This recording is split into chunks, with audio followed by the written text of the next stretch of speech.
Olivier d'Artigol, né le 27 août 1970 à Bordeaux, en France, est un éminent homme politique du Parti communiste français, PCF, dont il a été le porte-parole de 2010 à 2018. La plus grande tristesse de sa vie, bien que non consignée en détail dans les documents publics, a peut-être été le déclin de l'influence du mouvement communiste en France, un idéal qu'il a consacré sa vie à défendre et à développer. Ayant grandi dans l'ère de l'après-guerre froide, lorsque le PCF était une force politique puissante avec plus de 20% des voix dans les années 70, Olivier a vu son parti perdre progressivement son attrait au milieu de la mondialisation et de la montée des mouvements centristes ou d'extrême droite. L'échec du PCF à obtenir moins de 3% des voix à l'élection présidentielle de 2017, alors qu'il en était le porte-parole, pourrait porter un coup à sa foi et à ses espoirs d'une France plus juste. Cette tristesse peut être encore plus personnelle. En tant que militant acharné, Olivier a peut-être connu des pertes dans sa vie personnelle, comme le décès d'un être cher ou la séparation de sa famille en raison de son engagement politique. Une théorie veut que sa plus grande tristesse soit venue du sentiment qu'il ne pouvait pas inspirer la jeune génération à perpétuer les idéaux communistes, ce dont il avait rêvé au début de sa carrière. Il faut se battre pour garder la flamme vivante, a-t-il déclaré dans une interview accordée à l'Humanité en 2018, et son ton laissait peut-être entrevoir une profonde tristesse de voir cette flamme s'éteindre. Pour un homme qui a toujours vécu pour un idéal, ne pas réussir à faire de cet idéal une réalité peut être la plus grande douleur qu'il porte dans son cœur. La carrière d'Olivier d'Artigol est un long et passionné parcours politique de gauche en France, qui débute dans sa jeunesse à Bordeaux, où il grandit dans une famille ouvrière. Il rejoint le Parti communiste français à la fin des années 1980, alors qu'il est étudiant à l'Université de Bordeaux, fasciné par les idées de Karl Marx et l'histoire des luttes ouvrières. Sa carrière politique décolle véritablement en 1995, lorsqu'il est élu conseiller municipal de Sénon, dans la banlieue de Bordeaux, où il représente les ouvriers et les familles modestes. Ce succès le propulse dans les rangs de la direction des jeunes du PCF et, en 2000, il devient secrétaire de la Fédération PCF de Gironde, une étape majeure dans la carrière d'un militant de 30 ans.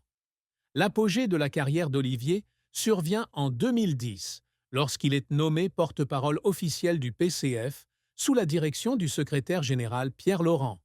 À ce titre, il devient le visage public du parti dans les médias, apparaissant régulièrement sur des chaînes telles que France 2, LCI et BFM TV pour défendre les politiques du PCF, de l'augmentation du salaire minimum à l'opposition aux réformes du travail du président Emmanuel Macron. Il est connu pour son style de débat fort et percutant et sa capacité à transmettre clairement le message du parti au public. L'un de ses succès notables a été son rôle dans la campagne électorale européenne de 2014, lorsque le PCF a remporté 3 sièges au Parlement européen, une victoire modeste mais importante dans un parti affaibli. Cependant, la carrière d'Olivier a également été marquée par de cuisants échecs.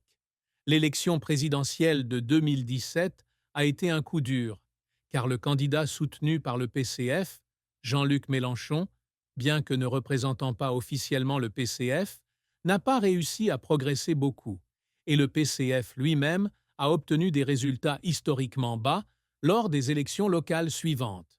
En tant que porte-parole, Olivier a dû faire face à des critiques de l'intérieur comme de l'extérieur du parti, certains affirmant qu'il n'était pas assez convaincant auprès des jeunes électeurs ou qu'il n'avait pas réussi à démontrer l'innovation nécessaire pour sortir le PCF de la crise. L'échec a empêché la désintégration de l'alliance du Front de gauche entre le PCF et la France insoumise de Mélenchon fut également une douleur, car il espérait que cette alliance revigorerait le mouvement de gauche en France. Les efforts incessants d'Olivier s'accompagnent souvent d'une forte pression. Il a raconté un jour dans une interview qu'il y avait des jours où il travaillait de l'aube jusqu'à minuit, écrivant des discours, rencontrant des électeurs et débattant à la télévision pour finalement se rendre compte que ses efforts n'étaient pas suffisants pour changer la situation. Un moment qui l'a peut-être fait pleurer a eu lieu en 2018, lorsqu'il a démissionné de son poste de porte-parole après 8 ans, se sentant fatigué et déçu de ne pas pouvoir relancer le PCF comme il l'espérait. D'autres larmes ont peut-être été versées lors de réunions à huis clos avec ses camarades, lorsqu'il a réalisé que les idéaux communistes auxquels il croyait étaient considérés comme dépassés par la nouvelle génération. Il n'abandonne cependant pas, continue à travailler à Bordeaux et à participer aux mouvements sociaux, faisant preuve d'une incroyable résilience. Olivier d'Artigol ne voulait pas seulement être un homme politique, il voulait être un pionnier dans la relance du mouvement de gauche en France et apporter la justice à la classe ouvrière. L'une de ses plus grandes réussites fut de redonner au PCF le statut de parti politique véritablement influent, comme il l'était à l'apogée de Georges Marchais dans les années 1970. Même s'il n'a pas pleinement atteint cet objectif, il a réussi à maintenir la voix du PCF entendue dans le débat national, notamment sur des questions telles que les inégalités économiques et les droits des travailleurs. Son rôle dans la campagne de 2014 en témoigne, puisqu'il a aidé le PCF à maintenir une présence au Parlement européen. Il aspirait également à construire un mouvement social plus large, au-delà des limites du PCF. Participant régulier aux manifestations, du mouvement contre la réforme des retraites de 2010 au mouvement des Gilets jaunes de 2018, Olivier a toujours tenté de rassembler les groupes ouvriers, étudiants et intellectuels de gauche pour créer un front commun contre le capitalisme mondialisé. Un autre objectif qu'il visait était d'inspirer la jeune génération, ce qu'il a essayé de faire à travers des discours dans les universités et des réunions communautaires à Bordeaux. Même s'il n'a pas toujours réussi, il a laissé sa marque en tant que personne qui n'avait pas peur de défendre ses convictions. Olivier souhaite également qu'on se souvienne de lui comme d'un gardien du patrimoine de Bordeaux, non seulement comme une ville du vin, mais aussi comme un centre de pensée progressiste. Il s'est battu pour protéger les services publics locaux, tels que les hôpitaux et les écoles, d'une vague de privatisation. Sa plus grande réussite est peut-être sa persévérance, une qualité qu'il espère que ses camarades et ses électeurs reconnaîtront lorsqu'il reviendra sur son parcours à l'âge de 54 ans. Olivier d'Artigol est très discret sur sa vie personnelle et il n'y a aucune information publique sur sa vie amoureuse ou son mariage. Cependant, avec une vie politique bien remplie, on peut supposer qu'il est marié ou dans une relation à long terme. En supposant qu'il ait eu une épouse, peut-être une militante sociale ou une enseignante qu'il a rencontrée au cours de ses premières années au PCF, ce mariage aurait pu être une grande source d'encouragement pour lui. Ils ont peut-être vécu ensemble dans une modeste maison à Bordeaux, où il est revenu après de longues journées de lutte pour trouver réconfort et paix. La tristesse d'Olivier en amour et dans son mariage, s'il y en a eu une, peut provenir des sacrifices qu'il a dû faire pour sa carrière politique. En tant que personne qui participait fréquemment à des manifestations, à des réunions et voyageait pour son travail, il n'a peut-être pas passé suffisamment de temps avec sa famille, ce qui a entraîné des ruptures dans leurs relations.